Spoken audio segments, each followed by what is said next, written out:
British Prime Minister Boris Johnson is expected to arrive in India next week in a state visit that aims to highlight a successful India-UK partnership. The visit, which is yet to be formally announced by Downing Street, follows the successful completion of 4 out of the 26 chapters in the ongoing India-UK Free Trade Agreement negotiations. The Prime Minister Narendra Modi and Boris Johnson are expected to take stock of the negotiations and also mandate a timeline for the possible completion of the process that was initially set for the end of the year.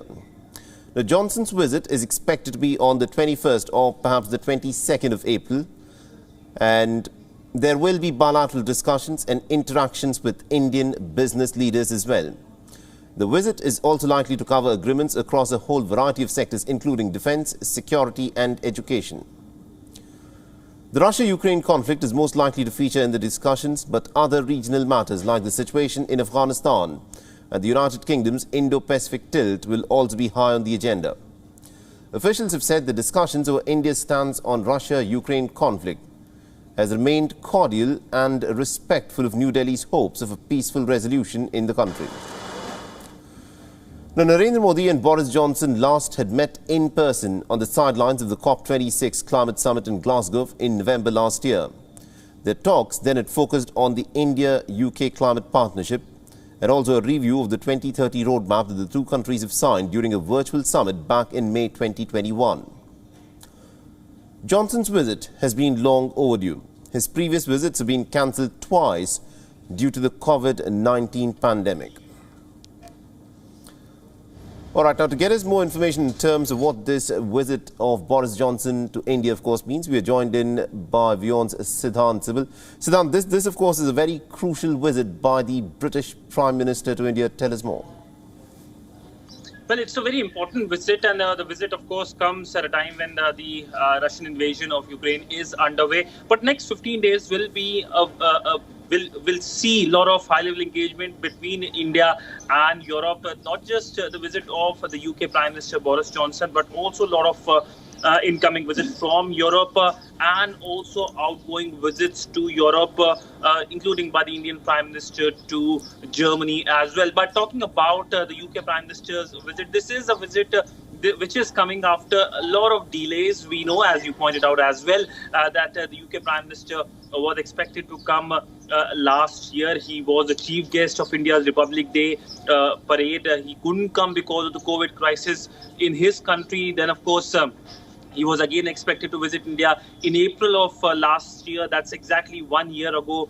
This time, that time India was going through the deadly second wave of COVID crisis. Then we saw the virtual summit between the two leaders in May, in which the focus was on the roadmap, especially on trade. Now, we know that both sides are keen for FTA, a free trade agreement. 2 rounds have happened, and the third round of this FTA will take place by the end of this month. So the focus, of course, is on FTA, on trade, but also on geopolitics. Britain needs India in a post-Brexit world. And of course, for India, the focus is trade, and also more and more countries joining the Indo-Pacific vision. Britain has, of course, come out with its Indo-Pacific tilt, and they want to be keenly engaged in the region. Absolutely, indeed. Now, one of the crucial aspects, Siddhant, that we've noticed in the course of diplomacy over the course of the last few weeks is that different countries in the West, led by the United States, have been trying to woo India to, come forth and support what the West has been saying about the war in Ukraine.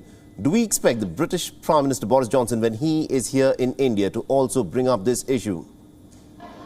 Well, it is a natural for any European leader to mention that, because one of the key reasons is their own domestic constituencies, because many in the West, these leaders are facing criticism that India is an ally and India should also change its stance. But India has made it clear that when it comes to its stance, it is something that will remain unchanged. India will have a position of neutrality in terms of engaging with Moscow and Washington. And of course, when it comes to the situation on the ground as well. We know India has condemned what has happened in Busha. India has sent humanitarian support to Ukraine. India has been able to bring its nationals from Ukraine, but India is also continuing the discounted crude from Russia as well, but also highlighting how Europe is continuing to dependent on the cheap energy which the Russians are giving. So any kind of criticism, India has been able